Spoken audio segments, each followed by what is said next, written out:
Ladies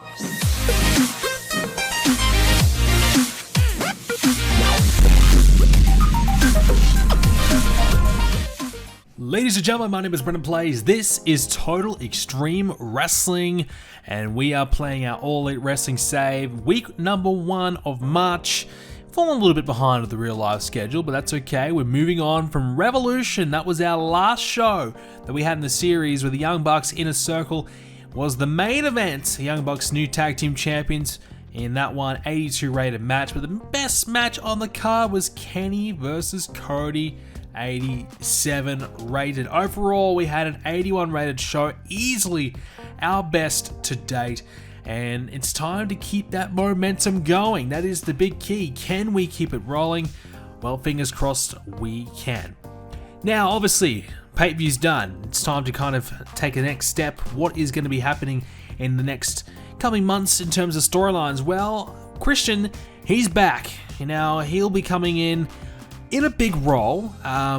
Eventually, I would say he will be built up towards a championship match. Now, whether that is the TNT title, the World Championship, most likely the World Championship. Well, at the moment, we've got Christian. We've debuted him, and he's coming in as a heel. So, Christian will pretty much run through a lot of the mid-card for a while. So, we're going to start in with Matt Sydal, a couple of matches there, perhaps, and move on to some other guys, Scorpio Sky, maybe Colt Cabana, Darby Allin, and just kind of work his way through some of the mid-card, and in a way that he is reproving to everyone that he can still hang, that he's just as good as the young guys coming in right now. He, maybe Will Hobbs, a new up-and-coming guy, he can come up against Christian, and Christian, will probably beat him and kind of prove that he's better than the brand new talent, and he's better than the established talent. He's kind of really reconfirmed to everyone that he is just as good as he once was. Another mid-card feud we're going to do, Darby Allin, Ethan Page. Pretty similar in a way. Like, Ethan Page just debuted at Revolution, so I don't have a lot of big plans for Ethan Page, I'll be frank with you, but I figured, Ethan Page can try and use Darby Allin's popularity to his own advantage. Try and steal some of the fans away from Darby Allin for himself. And he wants to try and make his mark on AEW that way. Still plenty to do with FTR and the Hardys.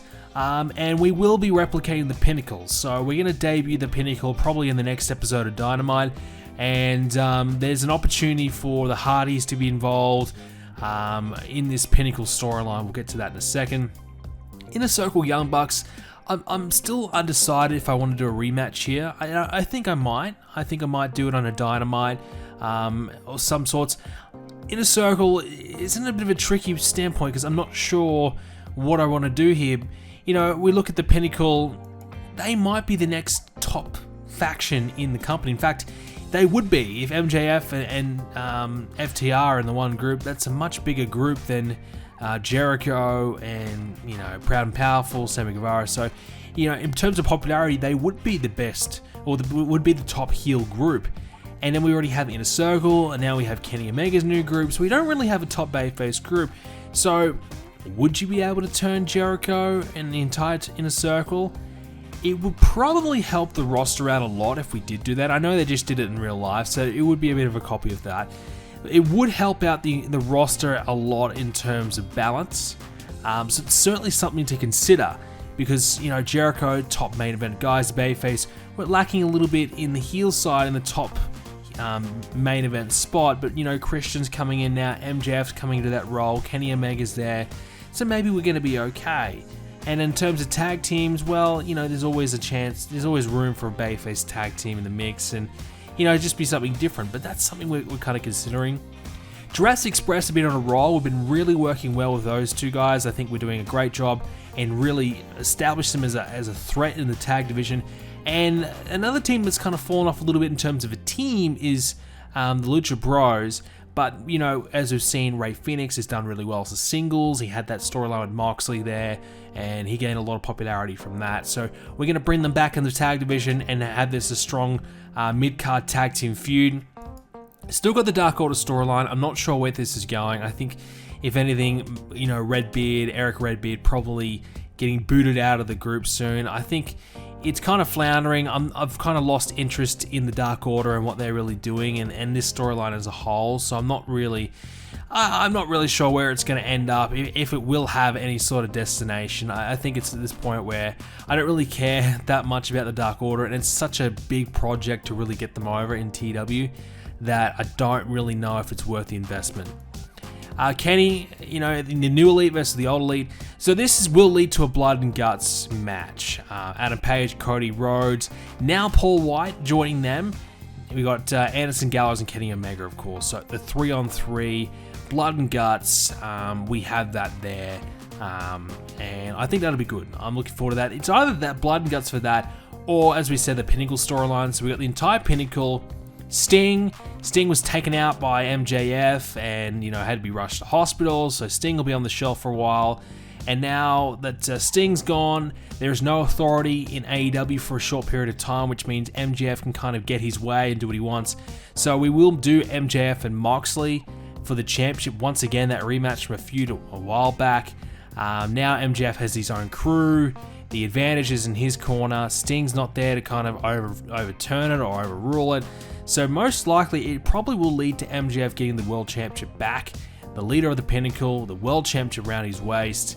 Moxley will be all on his own. Sting will be there, and I suppose the Hardys. So if anything, actually, probably thinking about it, it might be a better match to do the Pinnacle versus Sting, the Hardys, and Moxley, blood and guts.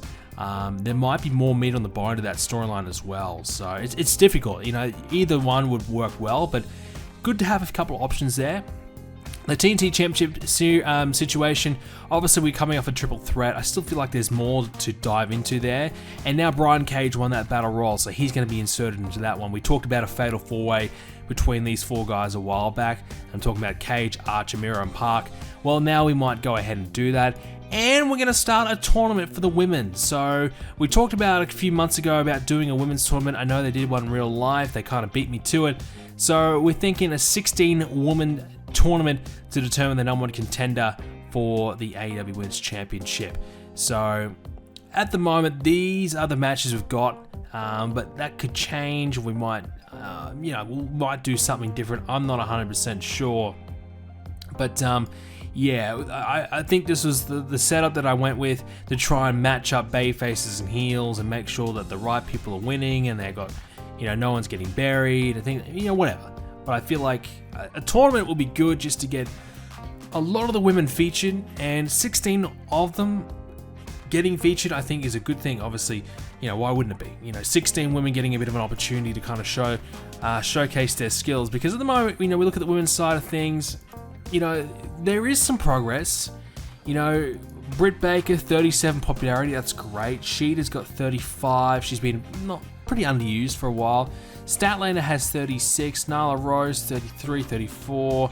And then you got Awesome Kong and Brandy, who more part-time sort of wrestlers.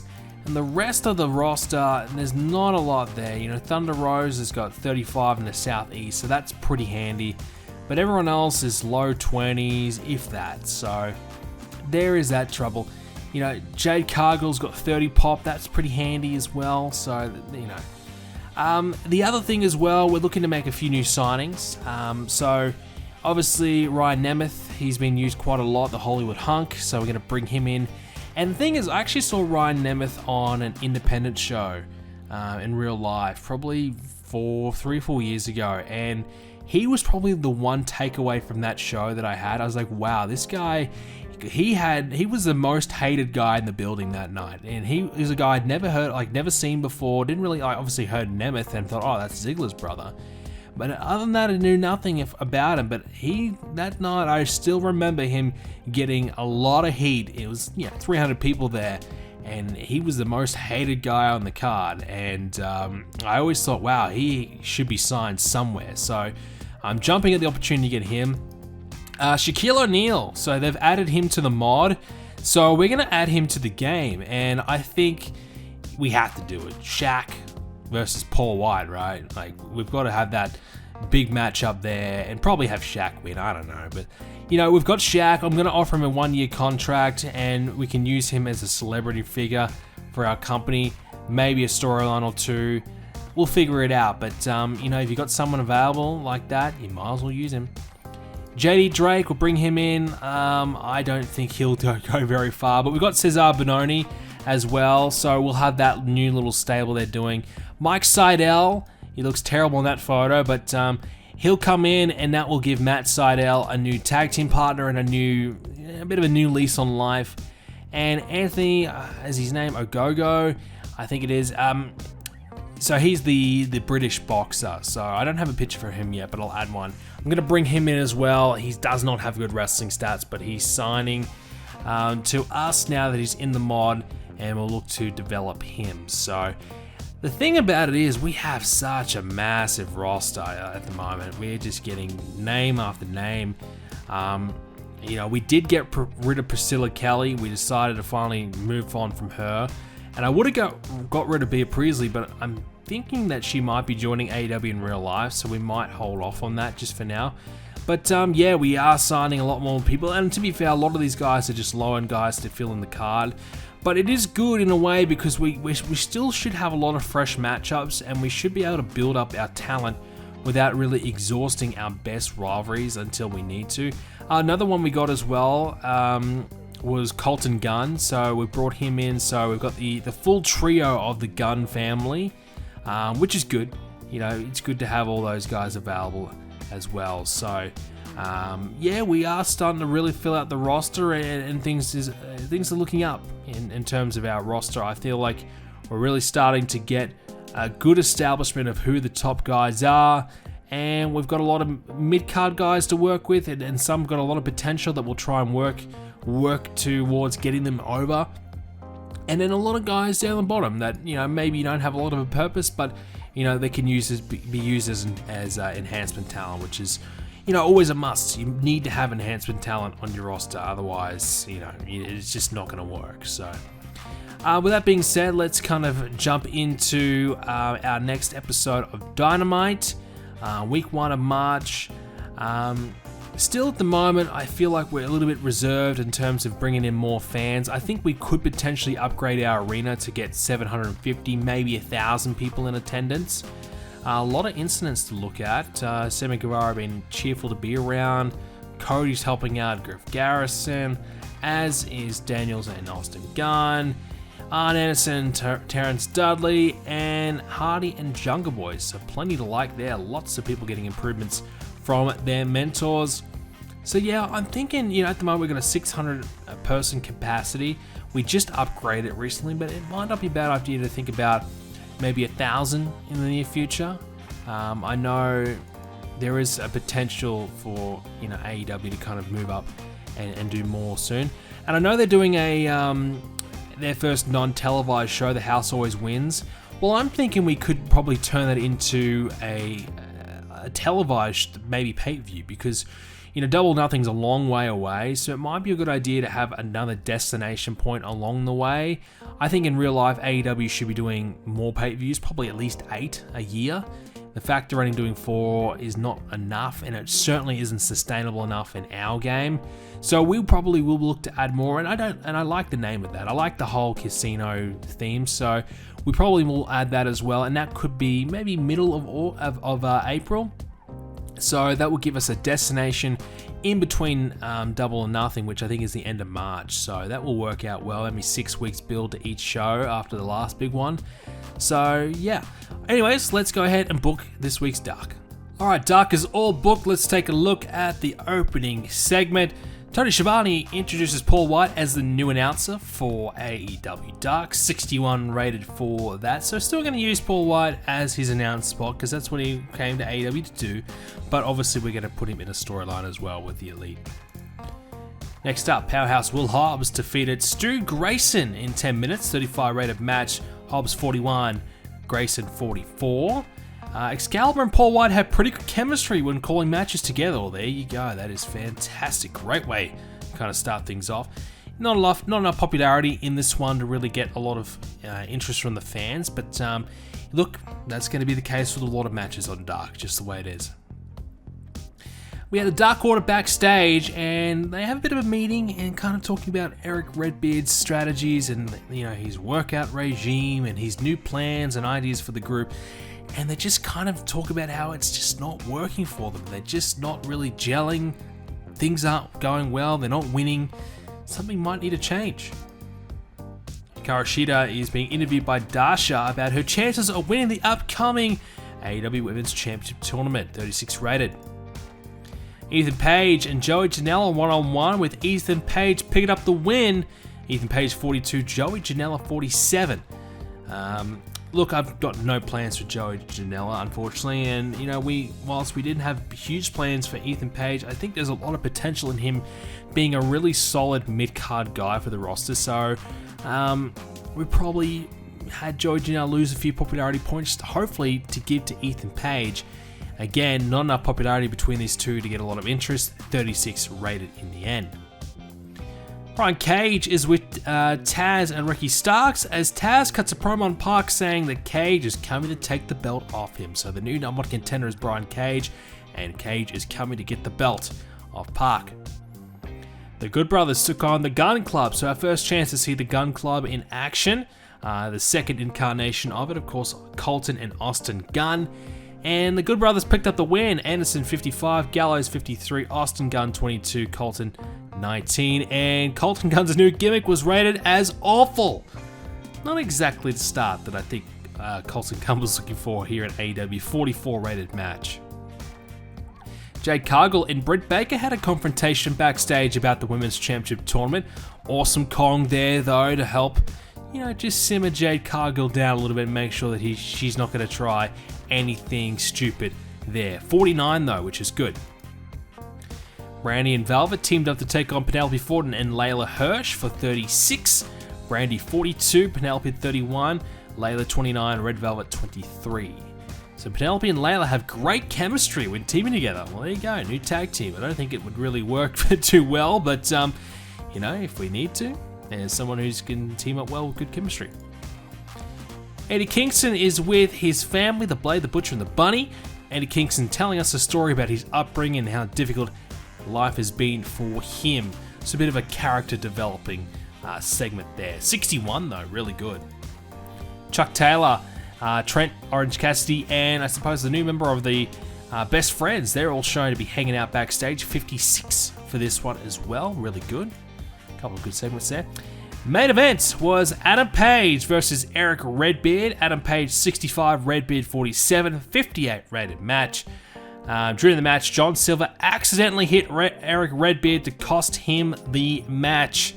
So you can kind of tell where this is going. Last segment of the show, wow, 24 rated in the end.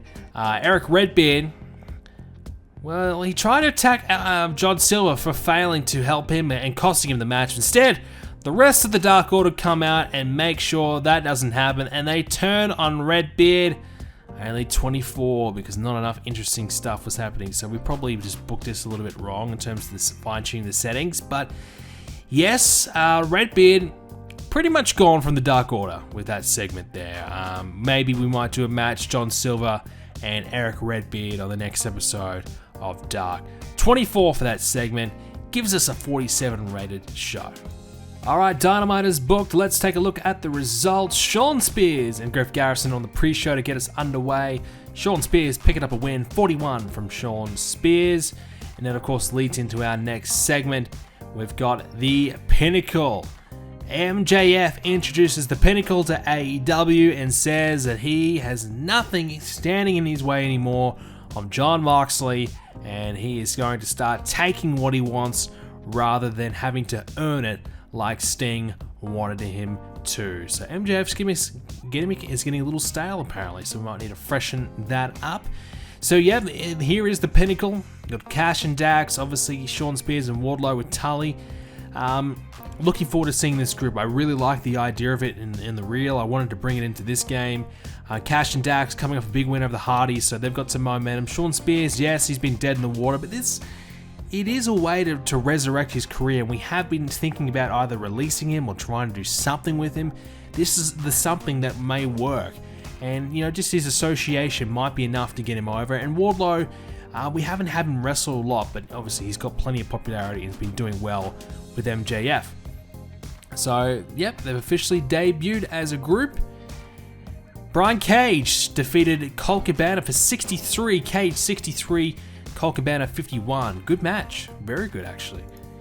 Post-match, Taz called out Park. Instead, he got Miro and Lance Archer, and a three-way brawl took place. So Taz said, look, Brian Cage is number one contender. He doesn't want to wait any longer. Well, the former champion Miro and the man who wants the belt, Lance Archer, had plenty to say about that. So we are leading towards a four-way, I think. And I think that is the way to go. We've got, three big guys in the match. Park, more of a technical, high-flying, something a little bit different. So I think it will work. I'm looking forward to it. And certainly all four guys around the 50 to 60 popularity mark. So it should do well in terms of rating. So the triple threat went well, so why not a four-way? Jurassic Express defeated Chaos Project for 40 rated. Luchasaurus is still injured, so that's going to hurt him, but I wanted to give them a win and a reason to kind of set up our next segment, which was Rey Fenix and Penta attacking and beating down Jurassic Express. So the reason being, obviously, we're going to start a rivalry between these two teams, but all the talk has been about Jurassic Express, not about the Lucha Bros. They're kind of going a little bit unnoticed, and they want everyone to kind of, put the spotlight back on them. So they're going to try and take it away from Jurassic Express and put it on themselves. 60 rated, so a pretty good angle to start off the upcoming feud. So that's a very good start. Oh, wow. 99 rated segment. The Inner Circle addressing their loss to the Young Bucks. So not good from the Inner Circle's point of view. They have had some bad losses as of late. The group's been on a bit of a downward spiral. But Jericho is trying to rally the troops and get them motivated again. So we will do Santana and Ortiz versus the Young Bucks in our main event for the tag titles. So a way to kind of keep the rivalry going without having the big match again. So 99 Jericho, he's had a bit of a string of bad promos as of late, but this is a beauty. 99, and this will really help out the storyline big time. Hikaru Shida took on the Bunny in the first match of the women's number one contenders tournament. 51 rated. Shida 52, Bunny 34. Kind of proving that Shida's still probably the queen of the division, isn't she? She's still very, very good. Gets great in-ring ratings. Promo-wise, she's a struggle, which can make it very difficult to build a strong feud or strong storyline for her, which is one of the reasons why we took the belt off of her. But there's no doubt about it, she will have good matches with other people. And if she goes deep into this tournament, then we'll see some good matches from Shida, that's for sure. Well, we got Rhodes, White, and Page all out there in the ring, and they address Kenny Omega's new group, the New Elite, and they challenge him and, of course, Anderson Gallows to a match. So it's official. We're going to see White, Rhodes, Page against the New Elite in some sort of capacity. I would say a six-man tag.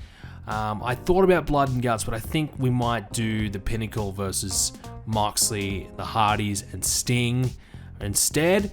But a six-man tag here would still work pretty well, I feel. And obviously, if we want to do more, we obviously have that luxury up our sleeve. We can go and do more there. But nonetheless, 85 rated for this segment, which is a great way to get the storyline back going well again. I mean, obviously, it has been the Kenny and Cody match was fantastic, so a good follow-up, I suppose, to that one rather than keeping it going strong with this. So, very happy to see Paul White performing well in this one as well, and obviously Adam Page getting the rub here as well. So this should help their popularity just a little bit, I hope.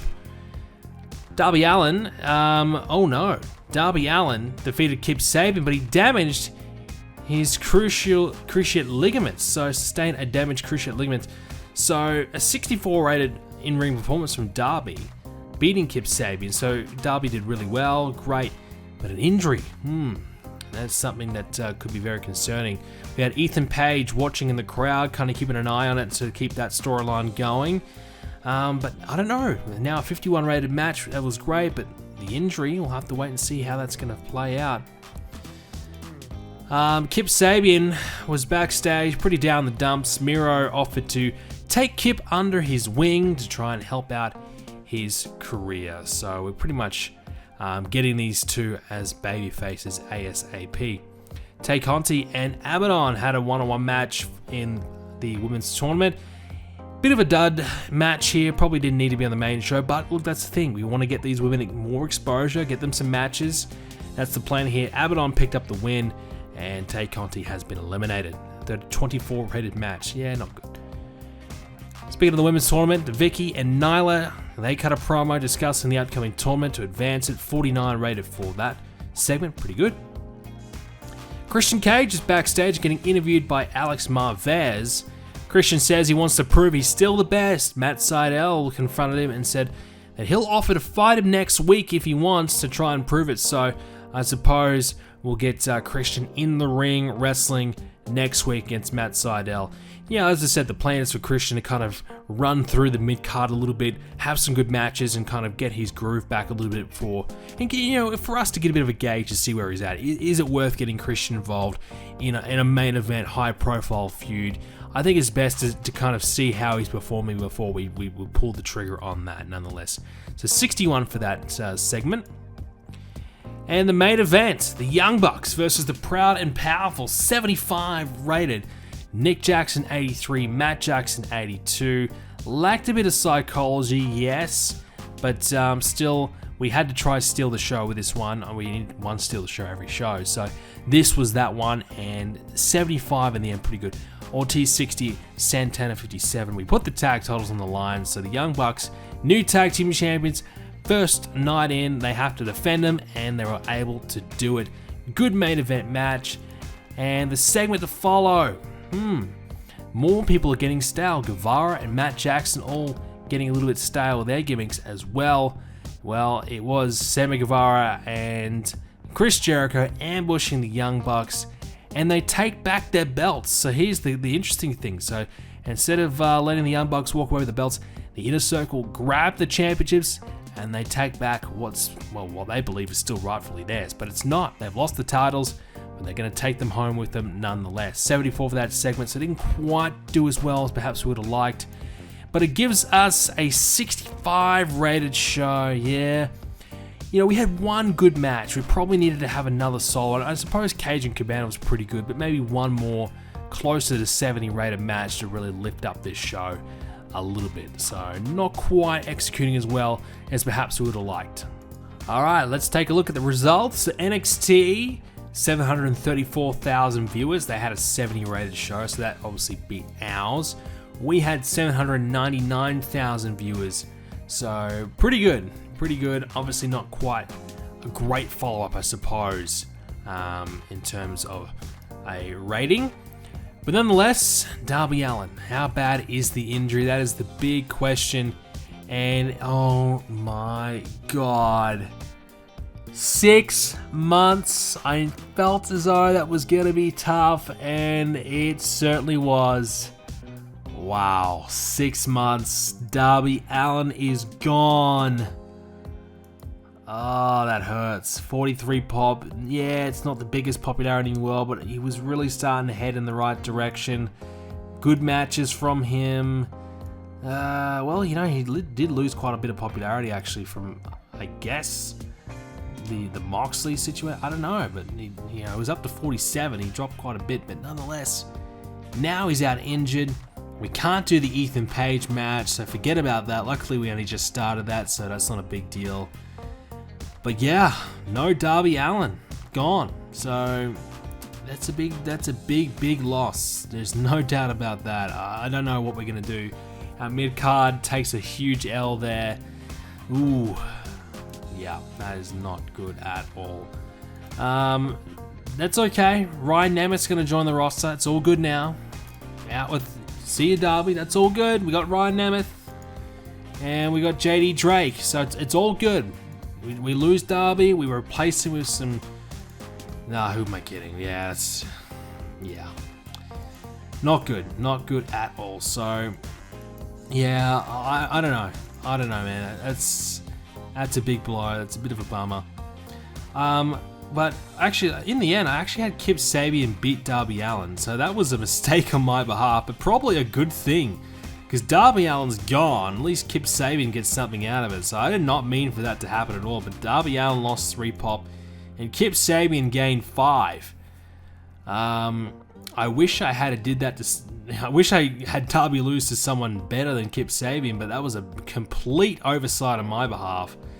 Complete accident, but maybe it was meant to be. Maybe it was a foreshadow on my behalf of Darby Allin going down. Might as well give him, have his pop go to someone else. And it happened to be Kip Sabian who got lucky. Well, let's hope Kip can kind of work on it, can kind of improve from it. But yeah, Darby, 6 months gone. Not good. We might as well check some of the other popularity changes while we are at it. Cody Rhodes touching 70 popularity now in the Southeast. That is massive. Very, very pleased with that. Paul White, no change from him despite the big promo. Adam Page is at 66, 67, so he might have gone up a little bit. Brian Cage, 56 pop, which is really good. No change this week, but just want to kind of point that out. He's getting close to 60, and honestly, he would be a great TNT champion as well. I don't think we'll pull the trigger on him, but you can't really go too wrong with him. And as I said, we've got Miro, Park, all similar pop. Lance Archer and Brian Cage head-to-head, neck and neck. So there is some good options brewing, and any of those guys could take the step to being main eventer. Like, one of those guys will at some point, but I think all 4 could be main event guys. So we actually have an upper mid card that is working pretty well. Our mid card, well, it was looking better. Now we don't have Darby Allin, so maybe not so much. But Jake Hager, 59 pop. Matt Hardy, 53, 55. That's fair enough. So there are some positives here. But now that Darby's gone down, certainly an opportunity for someone to maybe take that next step up. And I suppose you look further down the card, it's got to be someone like a Ricky Starks. You move him up the card, he's at 37 pop, so he's getting close. And Eddie Kingston's doing good promos. There's an opportunity there for him as well. So let's take one quick little look down the card as well. Will Hobbs had a match, 32 pop now for him. Sean Spears involved, 33 popularity. So no change despite being involved in a pretty decent MJF promo. But I get the feeling that it won't be long until we really start seeing him moving up the card, thanks to MJF. And Ethan Page, he had a pretty big win over Joey Janela. He's now got 35 popularity in the Southeast. So despite the fact that Darby Allin's gone, maybe that opens up an opportunity for Ethan Page to kind of step up the card. So, he was meant to go and probably lose to Darby Allin, but now that's just not going to be the case. So we have to end that storyline and kind of rethink a storyline for Ethan Page, I suppose. But, yeah. Well, it's an episode of a few ups and downs, that's for sure. But nonetheless, we are just about heading into week 2 of March. And I suppose our next pay-per-view is scheduled for May 4th. But we mentioned adding another show. I mean, the House Always Wins, I think, is a good addition and would make a pretty solid pay-per-view. So I'm thinking maybe week 2 of April, that would be smack bang in the middle of Right Now and Double or Nothing. So that would give us something to work towards, and obviously a big blood and guts match, the 6-man tag, and then maybe we do Moxley and MJF for the championship, or maybe MJF could already be champion by then. I don't know, but there could be plenty to look forward to on that show. So yeah, I think we'll add that as our next one, and we'll go from there. But we'll leave it at that, ladies and gentlemen. As I said, up and down, we've lost Darby. That is throwing a big spanner in the works. Thank you for watching, ladies and gentlemen. Hope you enjoyed it. We'll be back for another one in the very near future. Leave a like and subscribe to see more, and I'll see you next time.